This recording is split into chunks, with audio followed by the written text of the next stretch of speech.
Hello and welcome to the class. My name is Daniel. Today we're going to be looking at vocabulary and grammar in the IELTS speaking. If you have a question after the class, you can go to the top of the screen and click on the chat icon to send us a message. This is the first of two classes and will last just over 20 minutes. First, we're going to talk about grammatical range and accuracy, and then we're going to look at some tips that can help you to improve that. So by the end of the class, you should be more familiar with how this affects your speaking score.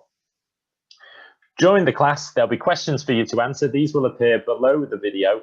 I'll tell you when you need to answer them, and I'll give you 10 to 15 seconds for each one. So let's look at what grammatical range and accuracy is. Well, as you can imagine, it's the grammar part of the speaking, so that where the examiner is assessing your grammar. And we can see here the marking criteria that they use to assess it. And you can see here it's going from 6 to 9. 9 is the highest. It actually goes down to 0, but we're just going to focus on 6 to 9 here and look at some of the key features. Now, one of the words that comes up in all of them is the word structures here. Structures. And structures are different types of sentences, different ways of organizing your sentences. And depending how many different ones you use, you can get a higher or a lower mark. So here you can see it uses a full range of structures naturally and appropriately. So the person uses them in a very natural way, like a native speaker almost. Whereas at the bottom, you can see it uses a mix of simple and complex structures. Now we're going to see what's meant by complex structures in a moment. Another thing is error-free sentences. So if you're making lots of mistakes, then obviously you're going to get a lower mark for your grammatical range and accuracy. And you want to produce error-free sentences. So an error-free sentence means a sentence with no mistakes. Here you can see it says frequently produces error-free sentences. So that means the majority or a lot of the sentences have no errors in them. Whereas here it says a majority of error-free sentences. So, a large portion of them are error-free. And again, we're going to look at errors in the coming slides. So let's summarize those points. We've got complex structures, which, as I said, we're going to look at in a moment. Flexibility, so how naturally or flexible you can be with using them. The number of mistakes that you make or errors that appear in your sentences. So let's start by looking at what is a complex sentence. Well, it's a sentence made from two or more clauses connected by a linking word. So we first need to understand what is a clause. Well, a clause is part of a sentence containing a subject and a verb. For example, here we can see the car is the subject and broke down is the verb. Now, this is a sentence because it ends with a stop, but it's a sentence which contains one clause, one subject and one verb. If there's two subjects, two verbs, that means there's two clauses. Let's see some examples in a minute. Then, thinking about the linking words, well, linking words are words like while, where, when, who, which, because, so, therefore, and, but, if, that. All these words that connect sentences together or connect clauses together in a lot of different situations. So there's some common complex grammatical structures that you might be familiar with and that could be used in your speaking. For example, you might have conditionals. So conditionals are the if clauses. And we can see in this sentence, we have one clause here because it has one subject, I, and one verb, that's have. So that's one clause. And here we've got I play. That's another clause. So there's two clauses in this sentence, and they're connected by the word if. If is connecting them together. So this is a complex sentence. Two clauses connected by one linking word. So conditionals are a good example of that. Relative clauses are also complex sentences. So you've got one clause here, I think. There's the one subject, I think is a verb. And then the past time is, that's another subject and another verb. So that's two clauses. And then we can see you've got a subject here and a verb. So that's another clause there. So you've got three clauses. And you've actually got two linking words. You've got the linking word that, and then you've got the relative clause linking word, which is which. So three clauses in there. So again, that's a complex sentence. Participle clauses, the problem worrying me at the moment is the amount of plastic. So we've got the problem worrying me. This is the subject, and then is the verb. So you've got subject and verb. So that's one clause, but actually then you've got this worrying, which means which is worrying me. So that actually is another clause there. That's called a participle clause. So you've got two clauses in there. This would be another complex sentence. Then sentences with that are very common. So I, subject, strongly believe is the verb. And then you've got the that is the linking word. And you've got free healthcare is the subject and is. So you've got two subjects and two verbs. That's two clauses. And you've got the word that, which is linking those two clauses together. So this is another example of a complex sentence. And another one we can have is reported speech. So where you're explaining what another person said to you or told you. So we've got he is the subject, told is the verb. So there's one clause. We've got a that, which is the linking word. And then we've got I, subject, should put is the verb.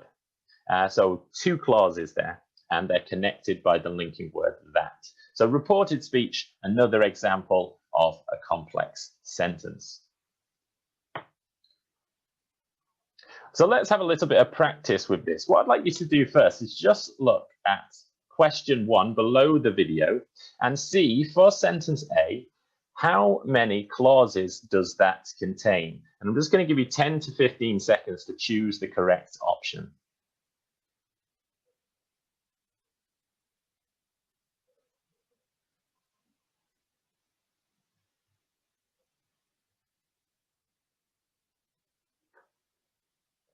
Okay, well, let's look together. So we've got I is the subject, would love to travel is the verb, and then we've got I as another subject, finish is another verb, and it's connected by the linking word when. There's two clauses in there. So the correct answer for that is 2.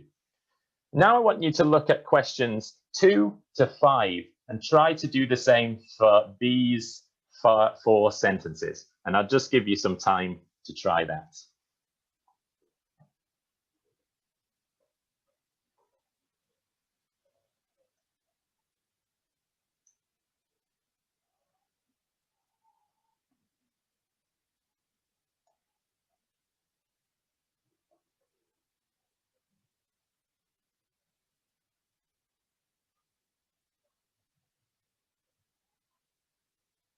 Okay, so let's check these together now. Well, we can see here we've got I as the subject, think is the verb. We've got a relative clause here, so that means that most tourists is the subject here and visit is another verb.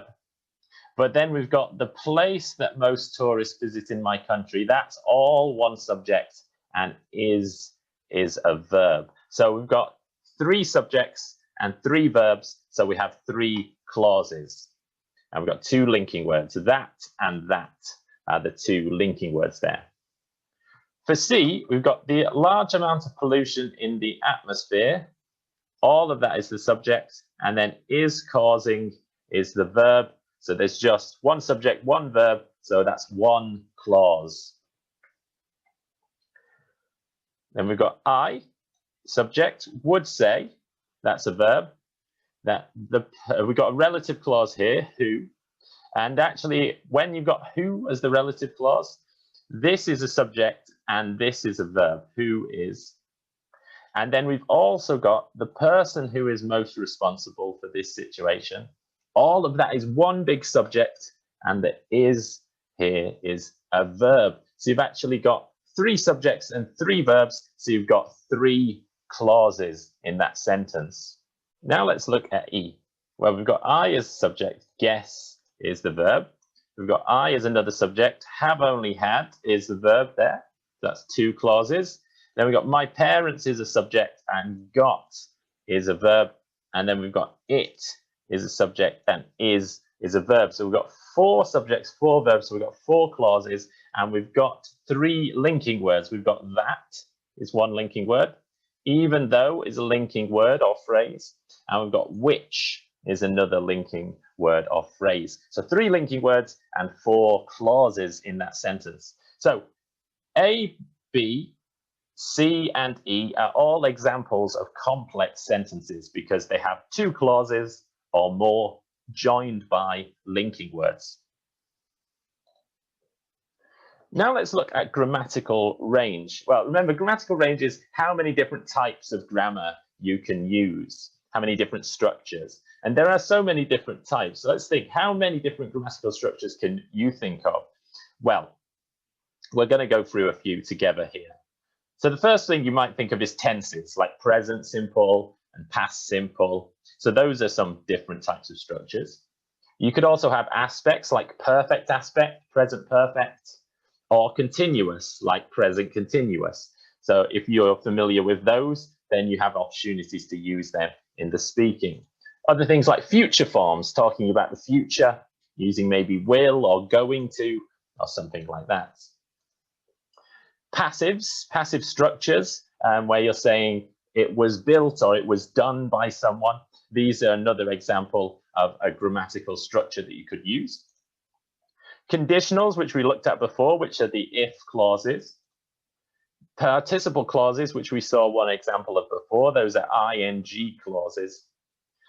Inversions, this is where you're moving the subject and the verb around. Now, these are quite high-level structures, inversions, but if you know them and you're familiar with them, you can use them in your speaking to get higher marks.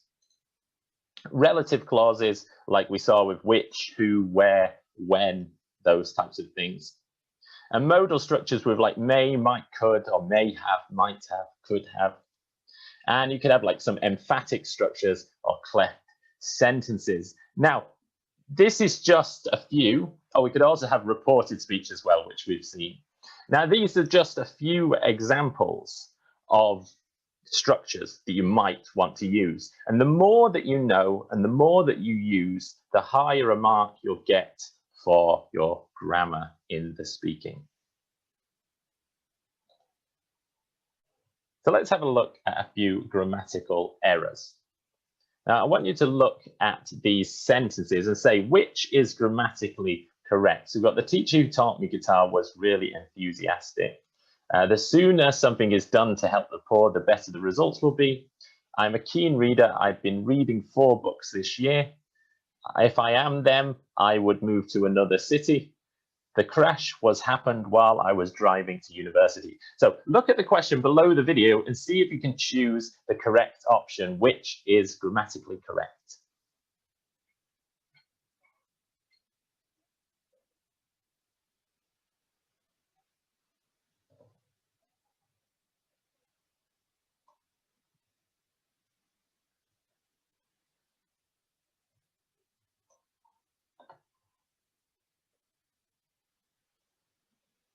Okay, well, let's go through them one by one to see. It says the teacher who he taught me guitar was really enthusiastic. This is not correct. It's got this who, he.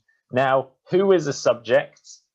And so we don't need another subject. So 2 subjects together don't make sense. So we need to delete he. So the teacher who taught me guitar was really enthusiastic. That would be correct.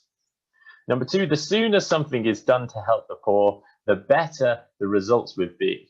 This is correct. This is fine. This is called a double comparative. The sooner, the better.